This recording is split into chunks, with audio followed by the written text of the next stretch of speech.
மக்களின் பார்வைக்காக காட்டினார் மெலினா டிரம்ப்.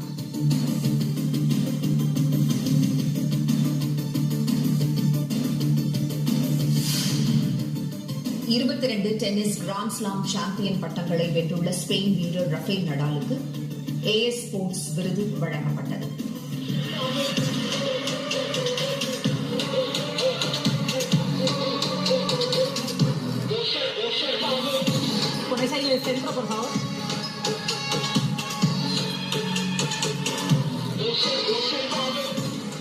வருடாந்திர விருது வழங்கும் நிகழ்ச்சியில் Moto grand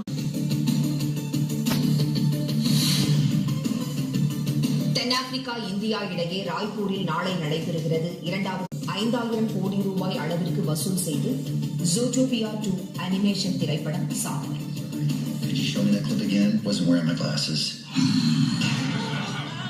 Fail at this case, and I will split you up. No snake has set foot in Zootopia in forever. கடந்த வாரம் ரிலீஸ் ஆன திரைப்படத்திற்கு சீனா உள்ளிட்ட நாடுகளில் பெரும் வரவேற்பு. மையத்தில் நடைபெற்ற எளிமையான வைபவத்தில் பிரபல இயக்குநர் ராஜ் நிதிமுருகரை மணம் முடித்தார் நடிகை சமந்தா. உடல்நல பாதிப்பிலிருந்து மீண்டு சினிமா மற்றும் OTT தொடர்களில் நடித்து வந்த நிலையில் சமந்தாவின் புதிய அத்தியாயம் ஆரம்பம்.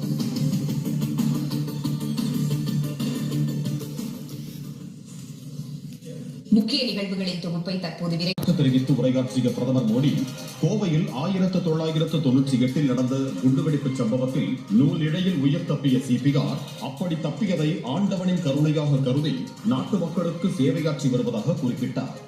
ஜார்க்கண்ட் ஆளுநராக இருந்தபோது பழங்குடி சமூகங்களுடன் அவர் பிணைப்பினை ஏற்படுத்தியதாகவும், இரவு நேரங்களில் சிறிய கிராமங்களில் கூட நின்று அங்குள்ள மக்களின் குறைகளை கேட்டதாகவும் குறிப்பிட்டார்.